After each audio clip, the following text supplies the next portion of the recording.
Hello everyone, this is DD1 here, and today we're going to be taking a look at a Spirit Halloween 2005 animatronic. This guy is Hungry Harry, and he's a very unique case because he is an amalgamation.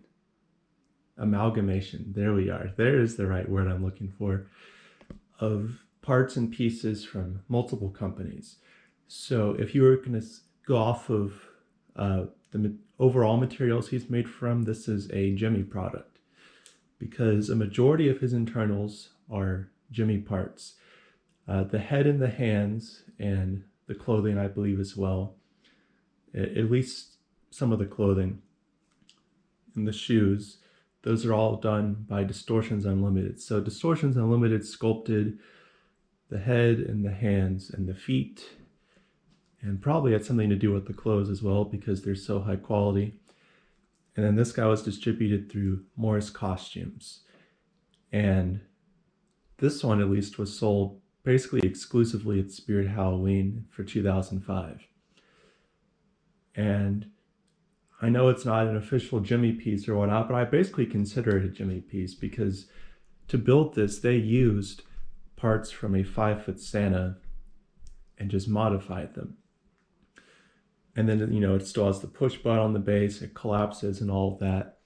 So in my mind, it's like a classic Jimmy piece, just like how people would consider, Heads Up Harry to kind of be in that same category. But this guy is really cool. He's got a lot of detail. He doesn't have separate eyes put in there, but there's something about those eyes that are just pretty believable and unsettling. The clothing is really nice quality. It's practically, it is pretty much a real suit, just without some of the linings and whatnot. The fabric is similar. And there's just a lot of detail on this clothing. He has an entire, button-down white shirt underneath the jacket. And then underneath that, there's a little bit of an undershirt as well. So there's just a lot of effort put into that. And in the hands, a really thick latex pores from Distortions Unlimited.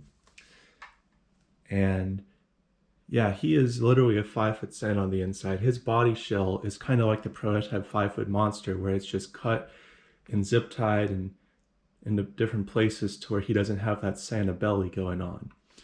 But it's the same kind of speaker, same kind of gearbox and all of that. This particular one has a newer Walmart Dancing Santa mech in it, though, just because it's got a double pulley wheel and it's a little stronger, and the original one was kind of given out. So he just sways side to side and talks. There's two main downsides. Well, there's three downsides to this design, though. The first thing is, since it's built off of a 5-foot Santa, there's these metal extenders that the collapse mag attaches to. So there's not actually a spot to put locking pins in. So if you want to ship this guy, you gotta be careful. Another thing is there's a real weak point in the collapse mech where he can snap in half easily.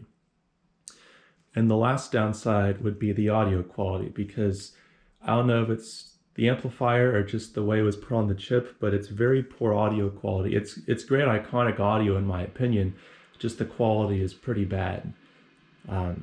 All things considered.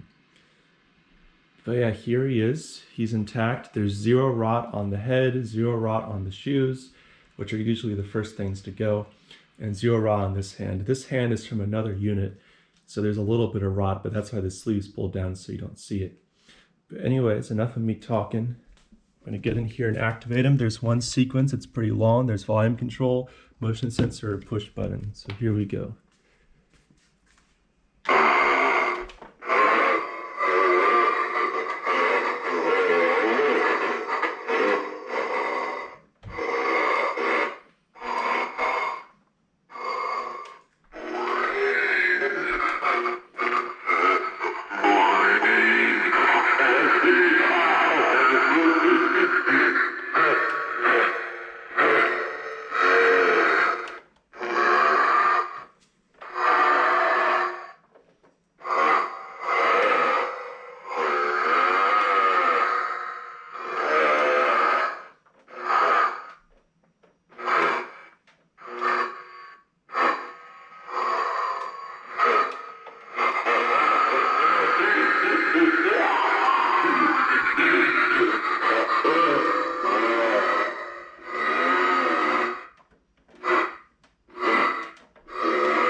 Yeah, guys, there he is. So pretty long activation.